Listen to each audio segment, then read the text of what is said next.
السلام علیکم ورحمۃ اللہ وبرکاتہ۔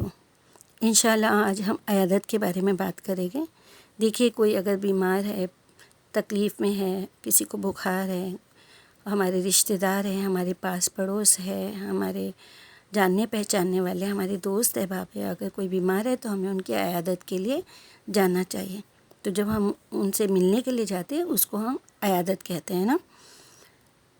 تو نبی صلی اللہ علیہ وسلم کا ارشاد ہے کہ قیامت کے روز اللہ سبحانہ و تعالیٰ فرمائے گا، اے آدم کے بیٹے، میں بیمار پڑا اور تو نے میری عیادت نہیں کی۔ تو بندہ کہے گا، پروردگار، آپ ساری کائنات کے رب، بھلا میں آپ کی عیادت کیسے کرتا؟ تو اللہ سبحانہ و تعالیٰ فرمائے گا، میرا فلاں بندہ بیمار پڑا تو تو نے اس کی عیادت نہیں کی۔ اگر تو اس کی عیادت کو جاتا تو مجھے وہاں پاتا، یعنی تو میری خوشنودی اور رحمت کا مستحق قرار پاتا۔ یہ مسلم سے روایت ہے۔ اور نبی صلی اللہ علیہ وسلم نے فرمایا کہ ایک مسلمان کے دوسرے مسلمان پر 6 حقوق ہیں۔ اس میں سے ایک حقوق یہ بھی ہے کہ جو مریض ہیں ان کی عیادت کے لیے جاؤ، جو بیمار پڑ گئے ان کی عیادت کے لیے جاؤ۔ اور 6 حقوق بھی میں آپ کو بتا دیتی ہوں، جیسے کہ جب تم مسلمان بھائی سے ملو تو اس کو سلام کرو، جب وہ تمہیں دعوت کے لیے مدعو کرے تو اس کی دعوت قبول کرو، جب وہ تم سے نیک مشورے کی طالب ہوں تو ان کی خیر خواہی کرو، ان کو نیک مشورہ دو، جب ان کو چھینک آئے اور وہ الحمدللہ کہے تو اس کے جواب میں کہو یرحمک اللہ، اور جب وہ بیمار پڑ جائے تو ان کی عیادت کرو، اور جب وہ مر جائے تو ان کے جنازے کے ساتھ جاؤ۔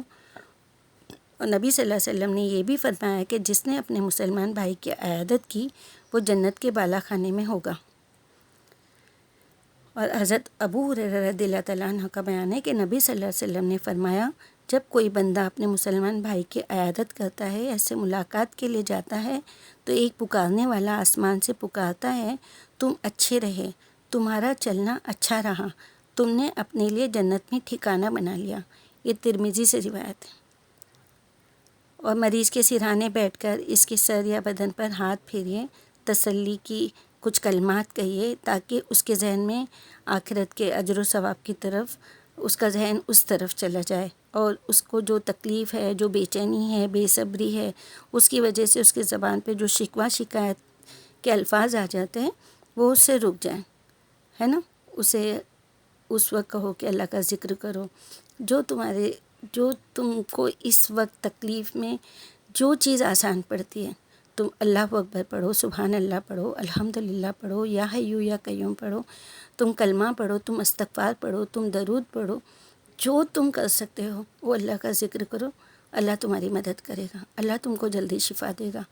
تو اچھے کلمات سے ان کو تھوڑی تسلی ہو جائے گی نا، کیونکہ عیادت کے لیے جب ہم جاتے ہیں تو اس کے بھی کچھ آداب ہوتے ہیں نا۔ تو آپ صلی اللہ علیہ وسلم بھی جب مریض کی عیادت کو جاتے تھے تو ان کے سرانے بیٹھتے تھے، اور پھر وہ ایک دعا ہے وہ 7 بار پڑھتے تھے۔ اس کا مطلب یہ ہے کہ میں عظیم خدا سے، جو عرش عظیم کا رب ہے، سوال کرتا ہوں کہ وہ تجھے شفا دے۔ آپ صلی اللہ علیہ وسلم نے فرمایا، یہ دعا 7 بار پڑھنے سے مریض ضرور شفایاب ہوگا، الا یہ کہ اس کی موت ہی آ گئی ہو۔ اور ایک حدیث ہے آپ صلی اللہ علیہ وسلم کی کہ جب مریض کے پاس جاؤ تو زیادہ دیر تک کے نہ بیٹھو اور شور و شگف نہ کرو، مطلب بہت شور و گل نہیں کرو۔ مریض کے پاس جا کر اس کا حال پوچھیے، اس کے لیے صحت کی دعا کیجیے۔ نبی اکرم صلی اللہ علیہ وسلم جب مریض کے پاس پہنچتے تو پوچھتے کہیے طبیعت کیسی ہے، پھر تسلی دیتے ہوئے فرماتے انشاءاللہ گھبرانے کی کوئی بات نہیں ہے، خدا نے چاہا تو یہ مرض جاتا رہے گا، اور یہ مرض گناہوں سے پاک ہونے کا ذریعہ ثابت ہوگا۔ اور تکلیف کی جگہ پر سیدھا ہاتھ پھیرتے اور یہ دعا فرماتے، یہ جو بخاری مسلم سے ہے کہ خدایا اس کی تکلیف کو دور فرما، اے انسانوں کے رب اس کو شفا عطا فرما، تو ہی شفا دینے والا ہے، تیرے سوا کسی سے شفا کی توقع نہیں، ایسی شفا بخش کہ بیماری کا نام و نشان نہ رہے۔ دیکھیے اس طرح دعا کرنے سے اس کو بھی سکون ہوگا۔ اور دوسری بات یہ بھی ہے کہ جب مریض کے پاس جائیں تو اپنے لیے بھی دعا کروائیں۔ دیکھیے ابن ماجہ میں ہے کہ جب تم کسی مریض کی عیادت کو جاؤ تو اس سے اپنے لیے دعا کی درخواست کرو، مریض کی دعا ایسی ہے جیسے فرشتوں کی دعا، یعنی فرشتے خدا کی مرضی پا کر ہی دعا کرتے ہیں اور ان کی دعا مقبول ہوتی ہے۔ تو اس کے لیے بھی دعا کیجیے اور اپنے لیے بھی اس سے کہیے کہ دعا میں یاد رکھنے کے لیے اپنے لیے بھی دعا کروائیے۔ اور جب مریض کے گھر عیادت کے لیے پہنچے تو ادھر ادھر تاکنا یہاں وہاں دیکھنا نہیں چاہیے۔ ہم جس مقصد سے گئے ہیں وہ مقصد سے ان کی عیادت کے لیے گئے ہیں، وہاں جائیں، ان کے جو ہم سے ہو سکتا ہے جان سے مال سے جو بھی مدد، ان کی دوا لانا ہے، ان کو ڈاکٹر کے پاس لے جانا ہے، یا پھر ان کے پاس دوائیوں کے پیسے نہیں ہیں، یا اگر ان کے پاس پیسے ہیں تو ان کو دوائی لا کے دینے والا کوئی نہیں ہے، تو ہم ان کی جتنی مدد کر سکتے ہیں اتنی کریں، اور جتنا دیر ان کو ہمارے ساتھ کمفرٹیبل اور سکون ہے اتنی دیر بیٹھیں، زیادہ بیٹھ کر ان کو تکلیف نہیں دیں، اور جتنا اگر وہ آپ سے زیادہ فرینڈلی ہے، زیادہ آپ کی کمپنی ان کو اچھی لگتی ہے، وہ آپ سے اگر